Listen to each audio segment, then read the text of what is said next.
국정감사 사흘째인 오늘 국회에서는 행정안전위원회 등 4개 상임위가 가동되는데 곳곳에서 공방이 벌어지고 있습니다. 특히 어제 과방위에서 폭로된 의원 사이의 욕설 문자 사건은 법적 다툼으로 번졌습니다. 국회로 가보겠습니다. 윤흥성 기자. 네, 국회입니다. 네, 먼저 오늘 국회에서 열린 국정감사 상황부터 전해주시죠. 네, 국정감사 사흘 차인 오늘 국회에선 대법원 현장 검증 중인 법사위를 제외하고 4개의 상임위가 가동되고 있는데요.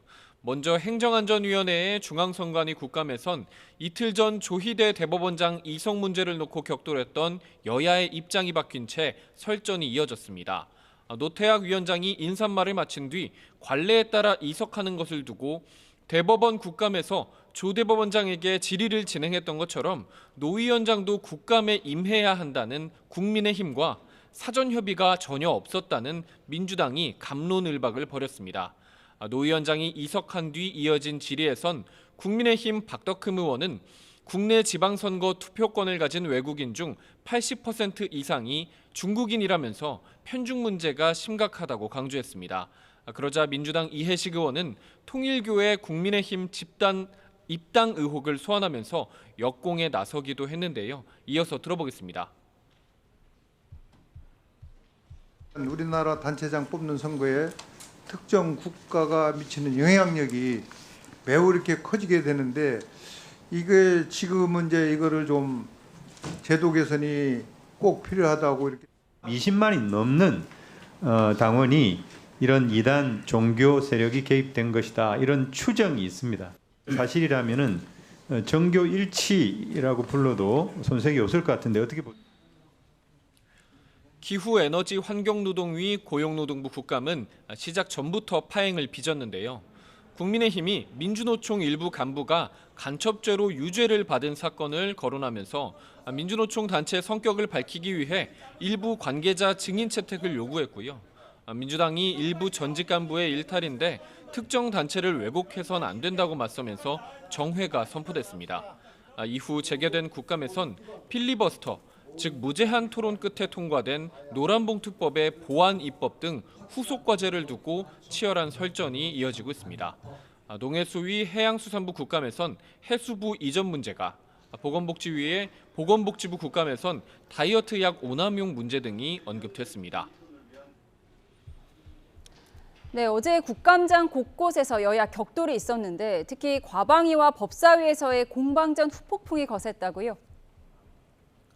네, 어제 과방위에서 민주당 김우영 의원은 국민의힘 박정훈 의원이 김현지 대통령실 부속실장이 김일성 추종 세력과 연결됐다는 가짜 뉴스를 말한다며 느닷없이 지난달 자신이 받은 사적 메시지를 공개했습니다. 지질하다는 내용의 욕설이었는데 이 과정에서 박 의원 휴대전화 번호가 그대로 노출돼 야당에서 항의가 빗발쳤고요. 여야 고성이 오가다가 국감이 파행을 빚었습니다. 박정훈 의원은 당시 김우영 의원이 먼저 멱살을 잡았고 자신의 욕설 문자에 똑같이 김 의원도 욕설로 답했는데 그건 쏙 지우고 공개했다고 주장하고 있습니다. 국민의힘은 오늘 오후 김 의원을 개인정보 유출과 폭행 등으로 경찰에 고발했고요. 잠시 뒤 국회에 징계안도 제출하기로 했습니다. 민주당도 박 의원을 윤리위에 제소하고 법적 조치 등으로 맞대응하겠다고 예고했습니다. 이어서 들어보겠습니다. 사실관계를 자꾸 아닌 것처럼 얘기하는 거, 그거는 좀 잘못됐다고 생각이 들고요. 서울경찰청에 저희가 고발할 예정입니다. 망언으로 터무니없는 정쟁 현장으로 몰고 가려는 국힘 박정훈 의원에 대해서 법적 조치, 윤리 징계 등 단호히 대응하겠습니다. 법사위에서도 김현지 부속실장이 이화영 전 경기부지사의 대북 송금 사건 변호인 교체 과정에 관여했다는 의혹이 화두였는데요. 국민의힘 주진우 의원은 변호인을 바꿔서 이전 부지사가 이재명 대통령에게 유리한 진술을 하도록 김 실장이 종용했다고 주장했고, 민주당은 검찰의 이른바 연어 술파티 회유가 허위 진술을 이끌었던 거라고 맞섰습니다. 오늘까지도 여야는 관련한 논평으로 날을 세우면서 김현지 실장 공방을 거듭하고 있습니다. 국감 초반부터 여야 의원들의 고성과 욕설, 고발 등이 난무하면서 민생국감, 정책국감을 표방했던 취지가 무색해지고 있다는 평가가 나옵니다. 지금까지 국회에서 전해드렸습니다.